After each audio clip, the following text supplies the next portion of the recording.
Kenya কেমন দেশ চলুন দেখে আসি। কেনিয়া পূর্ব আফ্রিকার একটি প্রজাতান্ত্রিক রাষ্ট্র এবং কমনওয়েলথ অব নেশনসের সদস্য। কেনিয়া মালভূমি ও উঁচু পর্বতে পূর্ণ। এখানে বহু জাতির লোকের বাস। অতীতে এটি একটি ব্রিটিশ উপনিবেশ ছিল। ১৯৬৩ সালে এটি স্বাধীনতা লাভ করে এবং ১৯৬৪ সাল থেকে এটি একটি প্রজাতান্ত্রিক রাষ্ট্র হয়। কেনিয়ার উত্তরে সুদান ও ইথিওপিয়া, পূর্বে সোমালিয়া ও ভারত মহাসাগর, দক্ষিণে তানজানিয়া এবং পশ্চিমে ভিক্টোরিয়া হ্রদ ও উগান্ডা। নাইরোবি কেনিয়ার রাজধানী ও বৃহত্তম শহর। কেনিয়ার এই জায়গাটির মূলত মালিক ছিলেন জাঞ্জিবারের সুলতান, কিন্তু ১৮৮৫ সালে জার্মান এ স্থানটি দখল করে নেয়। ১৮৮৮ সালে ব্রিটেনের ইস্ট আফ্রিকা কোম্পানি সেখানে এসে হাজির হয়। তখন তারা স্থানটি ব্রিটিশদের হাতে হস্তান্তর করতে বাধ্য হয়। বিংশ শতাব্দীর শুরুর দিকে শ্বেতাঙ্গরা এখানে আসতে শুরু করে। তারা এখানকার জমিতে কফি ও চা উৎপাদন করে বেশ ধনী হয়ে ওঠে।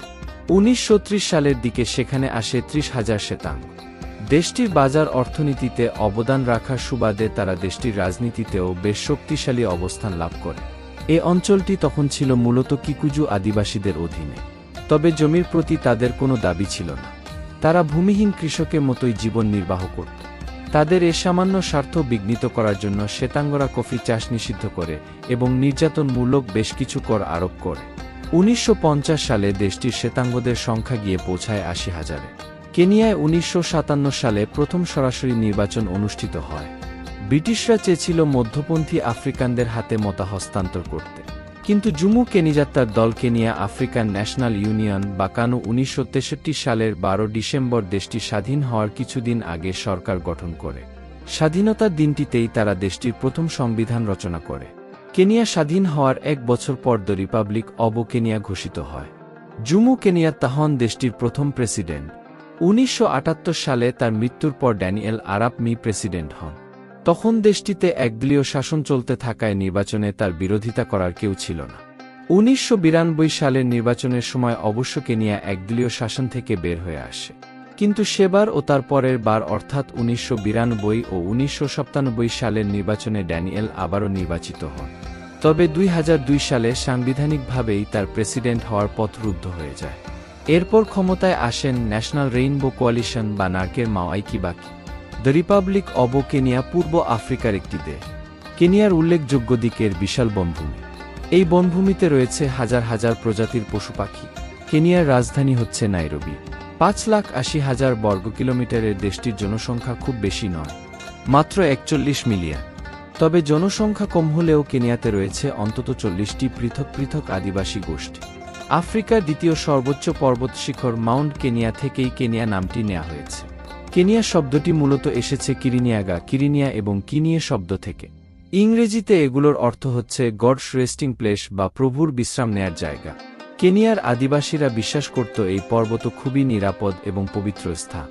প্রাগৈতিহাসিক যুগে মাউন্ট কেনিয়ার অগ্ন্যুৎপাতের ফলে কেনিয়া সৃষ্টি হয়, আর তখন থেকেই এর মূল আদিবাসী কিকুয়ুরা এই অঞ্চলে বসবাস করতে শুরু করে। ১৯ শতকে জার্মান শাসক লুদুইগ কার্প কেনিয়ার বর্তমান নামকরণটি করে। প্রেসিডেন্ট শাসিত গণতান্ত্রিক প্রজাতন্ত্র হচ্ছে কেনিয়া। এখানে রাষ্ট্রপতি একাধারে দেশ ও সরকার প্রধান। এখানে বহুদলীয় রাজনীতি বিদ্যমান। সরকার দেশের নির্বাহী ক্ষমতা চর্চা করে থাকে, আর সরকার ও পার্লামেন্টের হাতে আইনের ক্ষমতা ন্যাস। বিচার বিভাগ প্রশাসন ও আইন বিভাগ থেকে স্বাধীন হয়েই কাজ করে থাকে। ১৯৯৭ সালে কিছু আইনের মাধ্যমে দেশটি গণতান্ত্রিক যুগে প্রবেশ করতে শুরু করে। আয়তনের দিক থেকে কেনিয়া বিশ্বের ৪৭তম বৃহত্তম রাষ্ট্র। এর আয়তন ৬,০০০ বর্গ কিলোমিটার। ভারত মহাসাগরের পাশ থেকে শুরু হওয়া নিম্ন সমতল ভূমি ধীরে ধীরে উঁচু হয়ে পৌঁছে গেছে দেশটির মাঝখানে। বিস্তৃত এই উচ্চভূমি আবার দেশটির উর্বর মালভূমি গ্রেট রিফ ভ্যালি দ্বারা দ্বিখণ্ডিত হয়ে গেছে। কেনিয়ার উচ্চভূমিগুলোকে আফ্রিকার অন্যতম সফল কৃষি উৎপাদক এলাকা হিসেবে গণ্য করা হয়, আর দেশটির অন্যতম পরিচায়ক মাউন্ট কেনিয়া আফ্রিকার দ্বিতীয় সর্বোচ্চ স্থান হিসেবে পরিচিত। এটির উচ্চতা ৫,২০০ মিটার। আফ্রিকার সর্বোচ্চ স্থান তানজানিয়ায় অবস্থিত মাউন্ট কিলিমাঞ্জারো দেখা যায় কেনিয়ার দক্ষিণ থেকে। দেশটির জলবায়ু গ্রীষ্মমণ্ডলীয় আবহাওয়া ধারণ করে থাকে। কেনিয়ার উপকূলীয় এলাকার জলবায়ু বেশ গরম ও আর্দ্র। দেশটির উত্তর ও উত্তর-পূর্ব দিকের জলবায়ু আবার বেশ শুষ্ক।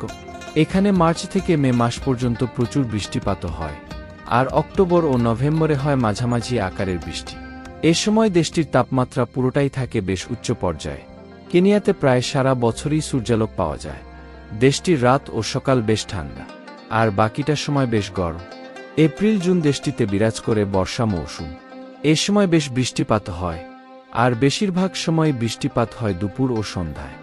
দেশটির সবচেয়ে গরমের সময় হচ্ছে ফেব্রুয়ারি থেকে মার্চ এবং সবচেয়ে ঠান্ডার সময় হচ্ছে জুলাই থেকে আগস্ট। বন্যপশুদের অন্যতম বৃহৎ আবাসভূমি কেনিয়া।